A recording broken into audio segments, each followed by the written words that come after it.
Physical development of infants and toddlers. Cephalocaudal and proximodistal patterns. Cephalocaudal is the postnatal growth from conception to 5 months when the head is grows more than the body. Example, infants may use their upper limbs before their lower limbs. Proximodistal is the prenatal growth from 5 months to birth when the fetus grows from the inside of the body outwards. An example of such a pattern is the early development of muscular control of the trunk and arms relative to the hands and fingers. So we're going to height and weight. It's normal for newborn babies to drop 5 to 10% of their body weight within a couple of weeks of birth. Breastfed babies are typically heavier than bottle-fed babies through the first 6 months. After 6 months, breastfed babies usually weigh less than the bottle-fed babies. Motor development. Along these aspects of motor development, infants and toddlers begin from reflexes to gross motor skills and fine motor skills.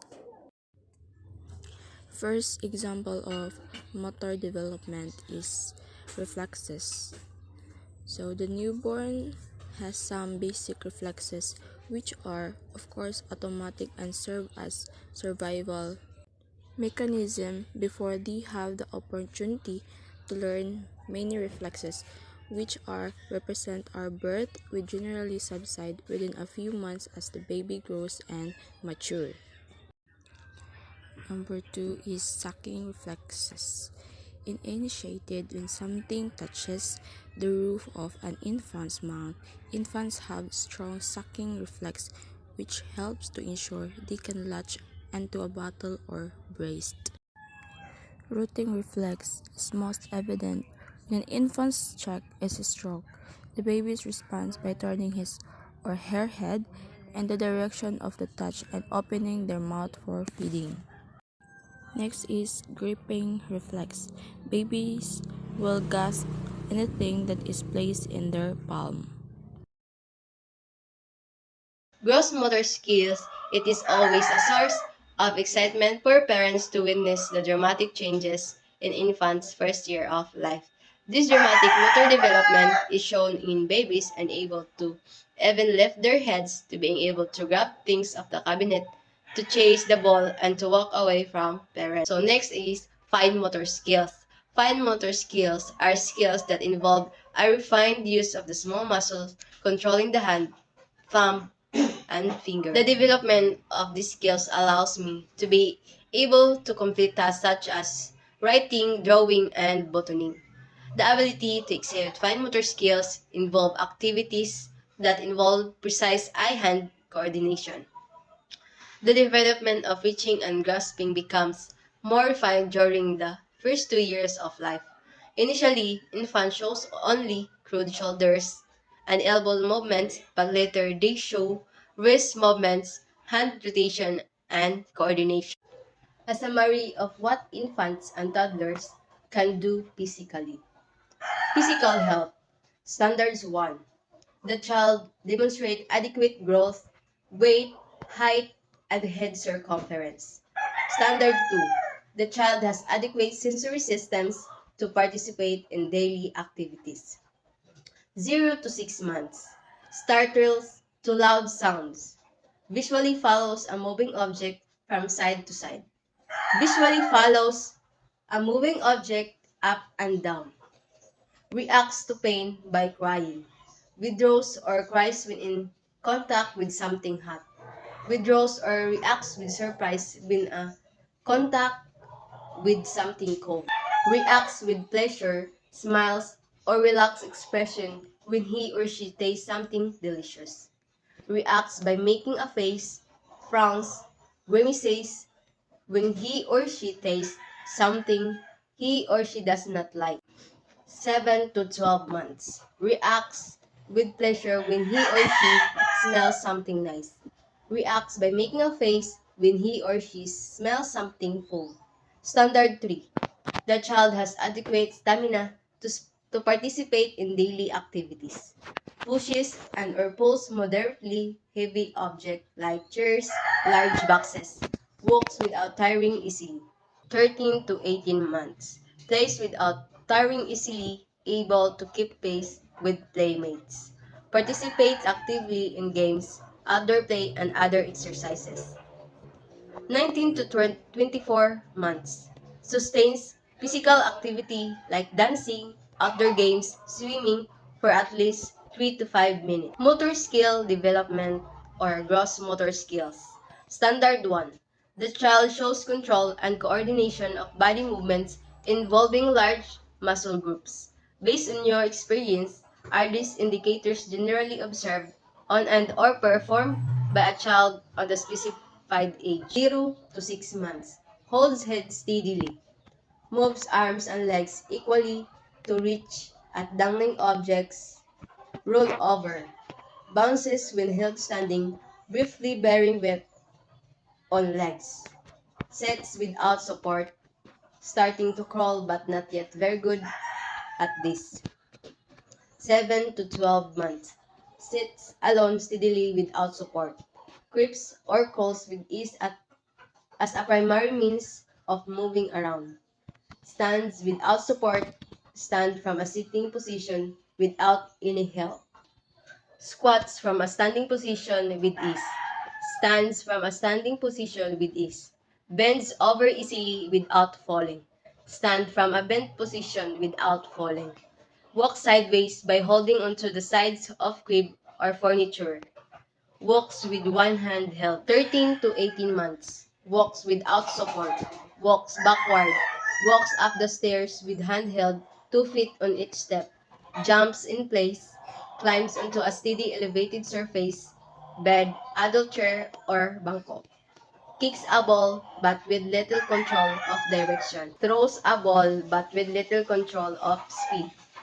Runs without tripping or falling. Maintains balance, walking on a low, narrow ledge between two lines without assistance. Moves with music when he hears it. Can move body to imitate familiar animals.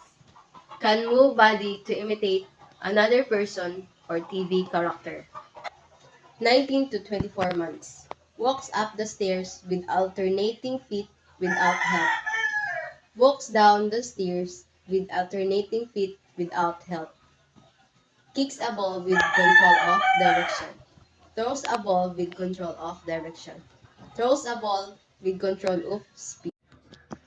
Motor skills development. Fine motor skills. Standard 1. The child can control and coordinate hand and finger movements. Based on your experience, are these indicators generally observed on and or performed by a child on the specified age? 0 to 6 months. Hands open most of the time. Brings both hands together towards dangling objects or toy. Uses either hand interchangeably to grasp objects. Uses all fingers in a raking motion to get food or toys placed on a flat surface. Grasp objects with the same hand most of the time. Hand preference emerging. 7 to 12 months. Pulls toys by the string. Bangs two large blocks together. Picks up objects with thumb and index fingers. Grasps and transfers objects from hand to hand. Grasp object with the same hand all the time. Definite hand preference established. 13 to 18 months. Scribbles spontaneously. Put small objects in or out of container. Uncross lids, unwraps candy or food. Hold stick, pencil, or crayon with palmar grip, all 5 fingers wrapped around pencil. 19 to 24 months. Colors with strokes going out of the lines. Personal care and hygiene activities of daily living. Standard 1. The child participates in basic personal care routines. Based on your experience, are these indicators generally observed on and or performed by a child on the specified age? 0 to 6 months. Sucks and swallows milk from breast or bottle.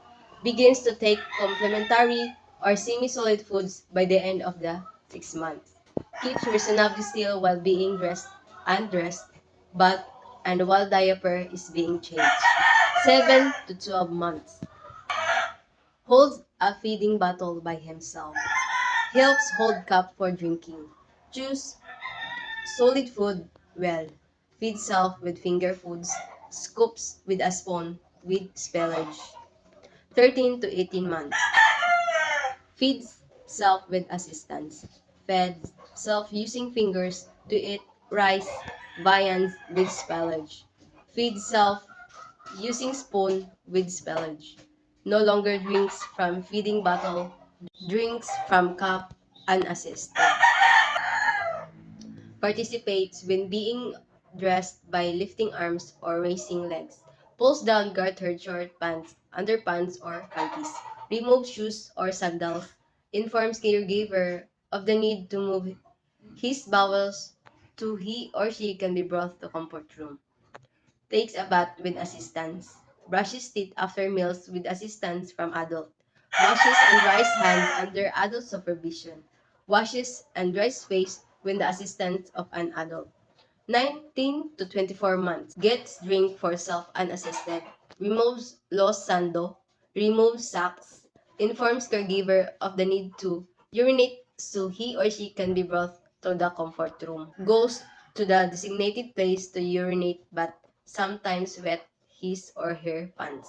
Goes to the designated place to move his or her bowels with sometimes still soils his or her pants. Goes to the designated place to move his or her bowels but needs help with wiping and washing. Brushes teeth after meals with adult supervision. Washes and dries face under adult supervision.